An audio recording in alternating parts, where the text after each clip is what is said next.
Host narrator. History is often written by the victors, but today we are looking at the losers.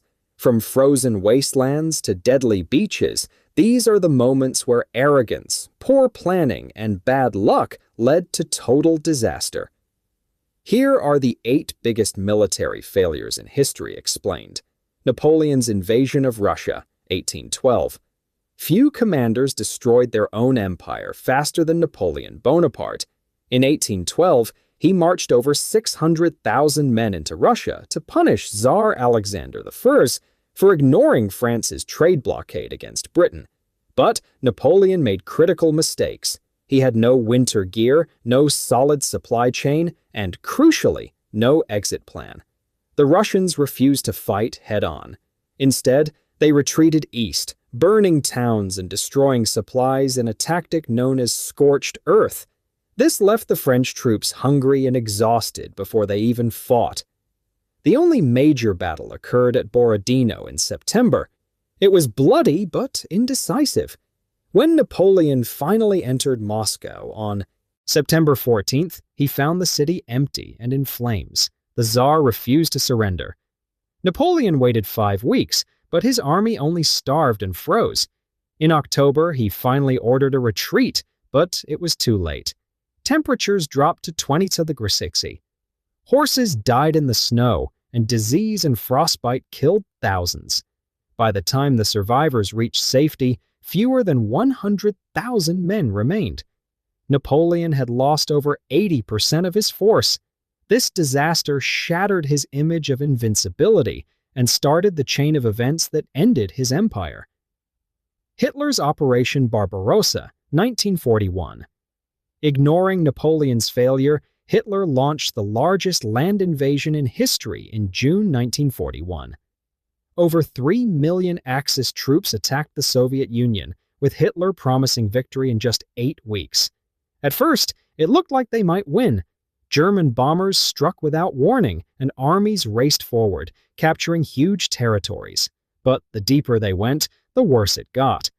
Supply lines stretched thousands of miles, and autumn rains turned roads into mud. Fuel and ammunition ran low. Meanwhile, Soviet factories moved east and kept producing tanks. Just like Napoleon, the Germans ignored the coming winter. Troops lacked proper cold-weather gear, and vehicles froze solid.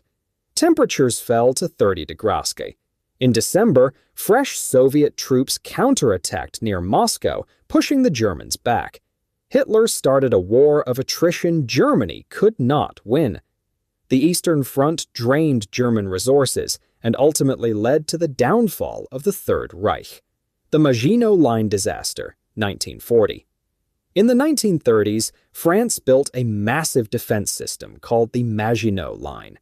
Stretching from Switzerland to Luxembourg, it cost billions and featured state-of-the-art bunkers, tunnels, and guns. However, the line had one fatal flaw. It stopped at the Belgian border. French leaders believed the dense Ardennes forest would block any tank advance. They were wrong. In May 1940, Germany simply ignored the Maginot Line. They sent their panzers through the Ardennes in a move that was fast and shocking. German armor broke through Belgium and raced into France behind the French forces. Their blitzkrieg tactics combined airstrikes and fast-moving troops, leaving French units unable to react. Paris fell in June, and France surrendered on June 22nd. The Maginot Line remained largely untouched until the Germans approached it from behind. The real failure here was outdated thinking. France prepared for the trenches of World War I, but World War II moved too fast. The charge of the Light Brigade, 1854. This famous blunder occurred during the Crimean War on October 25, 1854. Due to a tragic miscommunication, British cavalry charged straight into Russian guns. At the Battle of Balaclava, a vague command was issued: attack and recover captured guns. Officers misread the order and pointed the Light Brigade at the wrong valley.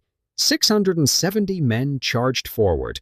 Russian cannons lined both sides of the valley, and the brigade rode directly into a deadly crossfire. In just 20 minutes, over 250 soldiers were killed or wounded, and hundreds of horses fell. The survivors reached the guns but had no support and were forced to retreat under fire. It was a case of brave men following bad leadership. Blind obedience caused the slaughter. The Battle of Stalingrad, 1942-1943. Adolf Hitler didn't actually need the city of Stalingrad, but because it bore Joseph Stalin's name, he obsessed over it. He turned the battle into a symbolic fight to the death. The German Sixth Army pushed into the city in August 1942. Brutal street fighting destroyed entire city blocks, and tanks became useless in the rubble. The Soviets turned the city into a trap. In November, they launched Operation Uranus, encircling 250,000 Axis troops inside the city. Hitler ordered them to hold their ground, promising air supplies that never arrived. As the cold hit 30 degrees C, food and ammo ran out. In February 1943, Field Marshal Paulus surrendered, the first German field marshal ever captured alive. Germany lost its best fighting force in a battle it didn't strictly need to fight. The Bay of Pigs invasion, 1961. In 1961, the USA tried to overthrow Fidel Castro in Cuba using a secret force of CIA-trained Cuban exiles. The plan failed in just 3 days. About 1,400 fighters landed at the Bay of Pigs on April 17th, but Cuban forces were ready. A planned U.S. airstrike was cut back, leaving the invaders exposed on the beach. Supply ships were sunk, ammunition ran low, and the local uprising the CIA expected never happened. Castro's troops quickly surrounded them. By April 19th, the force surrendered. Over 1,100 were captured. The failure humiliated the U.S., pushed Cuba closer to the Soviet Union, and set the stage for the Cuban Missile Crisis. The Gallipoli Campaign, 1915. During World War I, the Allies wanted to knock the Ottoman Empire out of the war by seizing the Dardanelles Strait. Winston Churchill was the main architect of the plan. In April 1915, British, French, Australian, and New Zealand troops landed on the Gallipoli Peninsula. But the operation was doomed from the start. Ships put men on the wrong beaches, and the terrain was steep and unforgiving. Ottoman forces, led by Mustafa Kemal, held the high ground. Their machine guns cut down the attackers as they tried to climb the cliffs. The campaign turned into a stalemate of trench warfare, heat, and disease. After months of failure, the Allies quietly withdrew in January 1916. They had lost over 56,000 men for zero gain. The failure almost ended Churchill's career. Pickett's charge at Gettysburg, 1863. On July 3, 1863, Confederate General Robert E. Lee ordered 12,500 men to charge the center of the Union lines. It became a symbol of wasted bravery. After 2 days of fighting, Lee believed the Union center was weak. He sent General Pickett's division across open fields to attack. But Union artillery and infantry were waiting on. The high ground behind stone walls. There was no cover for the mile-long advance. Cannons ripped through the Confederate lines, followed by waves of musket fire. Half of the attackers were killed, wounded, or captured. The brigades were shattered. Lee took the blame, telling his retreating men, "It is all my fault."